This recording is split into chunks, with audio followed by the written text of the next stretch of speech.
Assalamualaikum warahmatullahi wabarakatuh.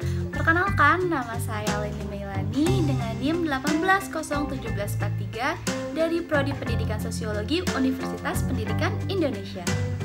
Video ini dibuat untuk memenuhi ujian tengah semester dari mata kuliah Pendidikan Resolusi Konflik dengan dosen pengampu Profesor Dr. Haji Bunyamin Maftu, MPD, MA, dan Ibu Rika Sartika, MPD. Nah teman-teman, apa sih manfaat yang saya dapatkan dalam mengikuti mata kuliah Pendidikan Resolusi Konflik? Tentunya manfaat yang saya dapatkan sangatlah banyak.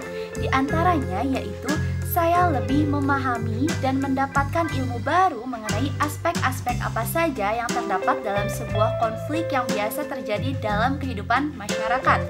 Contohnya seperti sumber-sumber konflik itu dari mana saja. Lalu jenis konflik itu apa saja? Saya juga lebih mengetahui dan memahami bagaimana saya harus bertindak jika saya sedang mengalami sebuah konflik.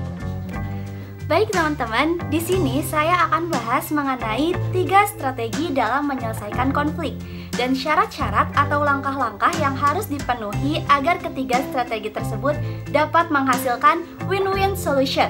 Langsung saja teman-teman, mari kita bahas. Yang pertama ada negosiasi. Nah, negosiasi ini merupakan pemecahan konflik secara sukarela antara pihak yang berkonflik atau menyelesaikan konflik mereka oleh mereka sendiri. Yang kedua ada mediasi. Pengendalian konflik dengan cara mediasi dilakukan apabila kedua pihak yang berkonflik sepakat untuk menunjuk pihak ketiga sebagai moderator. Pihak ketiga ini akan memberikan pemikiran atau nasihat-nasihatnya tentang cara terbaik dalam menyelesaikan pertentangan mereka. Namun, nasihat pihak ketiga tersebut tidak mengikat. Yang ketiga ada arbitrasi.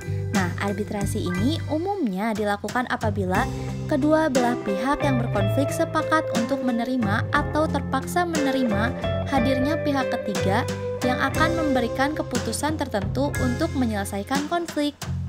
Jadi teman-teman, pada intinya negosiasi merupakan pemecahan konflik yang dilakukan oleh pihak-pihak yang berkonflik sendiri.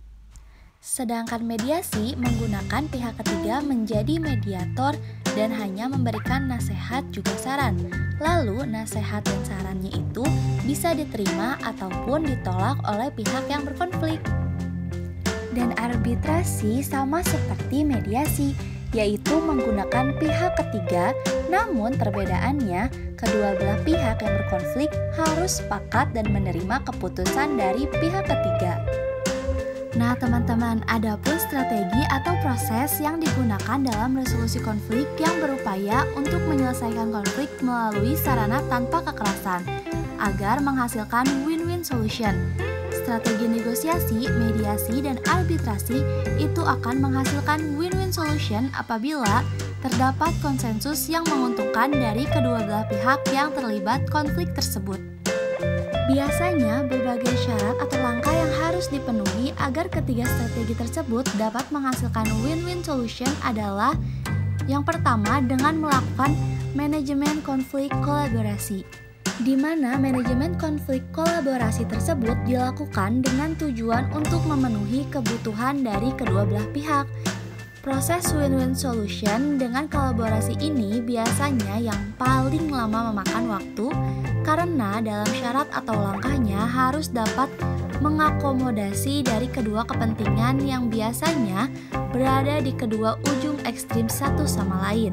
Syarat yang kedua dalam manajemen konflik kolaborasi agar menghasilkan win-win solution yaitu memerlukan komitmen yang besar dari kedua belah pihak untuk menyelesaikannya dan dapat menemukan hubungan jangka panjang yang kokoh. Nah teman-teman, sekian pemaparan dari saya dan mohon maaf bila ada kesalahan. Semoga video ini bermanfaat bagi teman-teman semua dalam menghadapi konflik. Sampai jumpa!